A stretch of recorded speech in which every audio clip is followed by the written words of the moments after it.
Okay boss, Biosys biology नीट sessions मध्ये आपल्या सगळ्यांचं स्वागत आहे.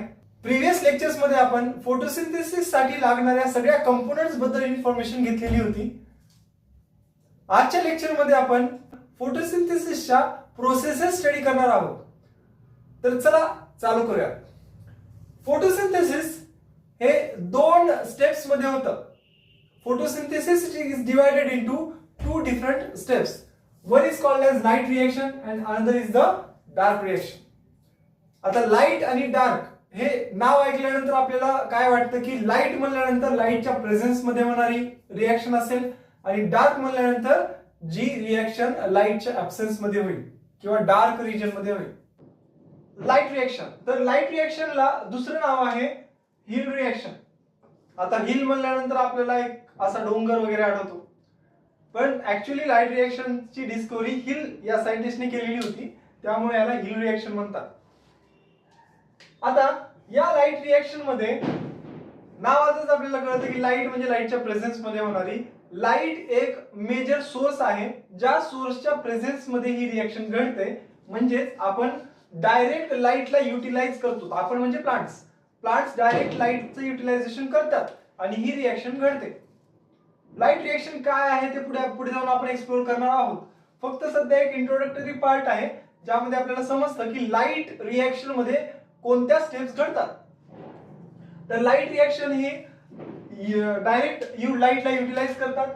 त्यानंतर लोकेशन कुठे आहे, लाईट रिएक्शन नेमकं घडते कुठे. आपण मागे ते क्लोरोप्लास्ट स्ट्रक्चर पाहिलं होतं, त्यामध्ये थायलॅकॉइड मेम्ब्रेन जे आहेत त्या मेम्ब्रेन मध्ये जे पिगमेंट सिस्टम्स प्रेझेंट आहेत त्या पिगमेंट सिस्टम मध्ये लाईट रिएक्शन घडते. लाईट रिएक्शन पासून आपल्याला काय मिळतं, काय बेनिफिट्स होतात त्या प्लांट बॉडीला लाईट रिएक्शन मध्ये. तर लाईट रिएक्शन पासून प्लांट बॉडी एटीपी सिंथेसाइज करते आणि एनएडीपीएच सिंथेसाइज करते. These both are the energy rich molecules. आता फोटोसिंथेसिस मध्ये एनर्जीची रिक्वायरमेंट तर आहेच, कारण आपल्याला खूप सारी मोठी प्रोसेस अशी करायची आहे ज्याच्यापासून आपल्याला ग्लुकोज मॉलिक्युलचं सिंथेसिस करायचंय.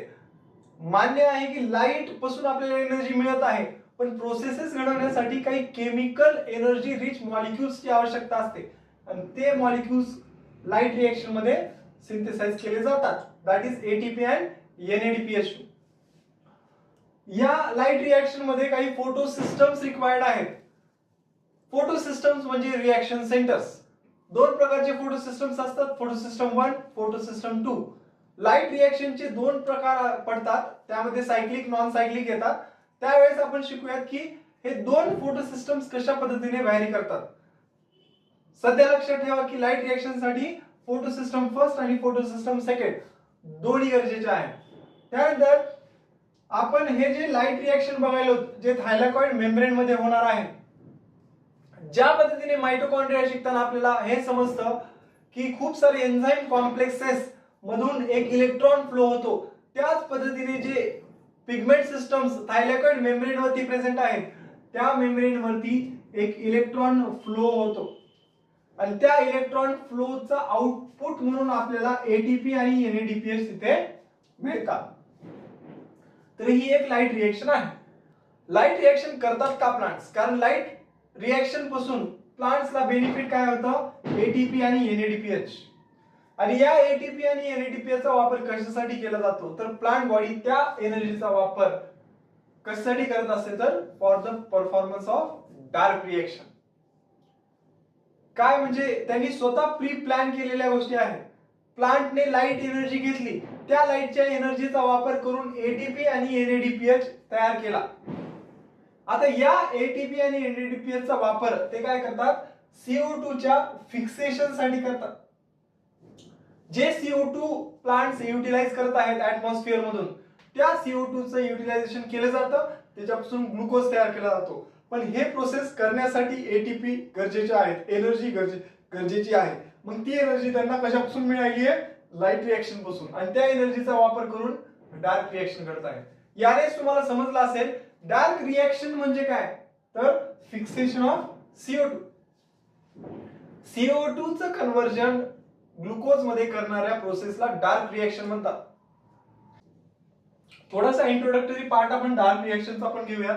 डार्क रिएक्शनला आपण ब्लॅकमन रिएक्शन म्हणतो. का? कारण या रिएक्शनची डिस्कवरी कोण केली होती तर ब्लॅकमन सायंटिस्टने.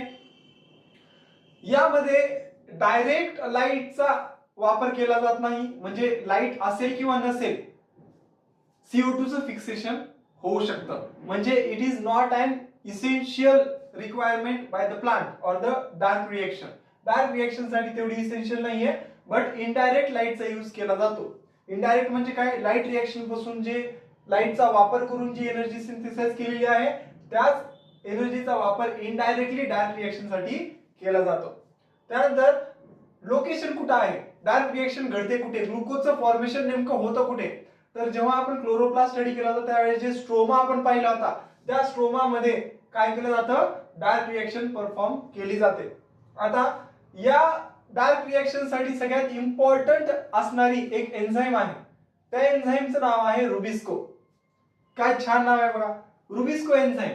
रुबिस्को असं म्हणलं जातं की या पूर्ण वर्ल्ड मधला सगळ्यात अबंडंट एक प्रोटीन जर कोणता असेल तर तो रुबिस्को आहे. रुबिस्को एन्झाईम आहे. एन्झाईम म्हणजे प्रोटीन. आपण जेव्हा बायोमॉलिक्यूल शिकतो तेव्हा एक स्टेटमेंट आपण दिलेलं होतं की all enzymes are protein but all proteins are not enzymes. म्हणजे प्रत्येक एन्झाईम हा प्रोटीन आहे, पण प्रत्येक प्रोटीन हा एन्झाईम असू शकत नाही. त्याच पद्धतीने रुबिस्को एक एन्झाईम आहे आणि तो एन्झाईम एक प्रोटीन आहे.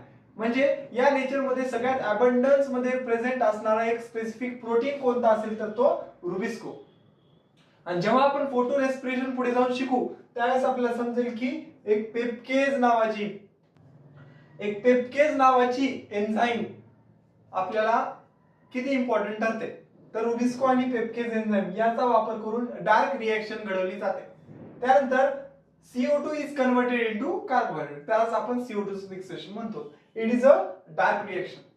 म्हणजे लाईट रिएक्शन आणि डार्क रिएक्शन मध्ये एक स्पेसिफिक एक डिफरन्स जर काही सांगायचा म्हणला तर लाईट रिएक्शन जी आहे ती लाईट ऍब्सॉर्ब करते, त्या लाईटचा वापर करून एनर्जीचं सिंथेसिस करते, एनर्जी रिच मॉलिक्युल्स तयार करते जसं की ATP आणि NADPH2.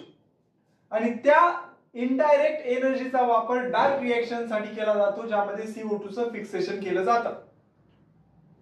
तर अशा पद्धतीने या दोन्ही लाईट रिएक्शन आणि डार्क रिएक्शनचा इंट्रोडक्टरी पार्ट आहे. Light reaction further classified into two different type, that is cyclic light reaction and non cyclic light reaction. आता लाईट रिएक्शन नेमकं घडते कसं हे आपण नेक्स्ट लेक्चर मध्ये बघणार आहोत. तयार राहा.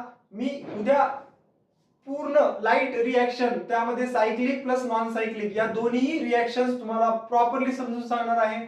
तर तुम्ही या चॅनल सोबत जोडून राहा, प्लस आपल्या फ्रेंड्स सोबत शेअर करा.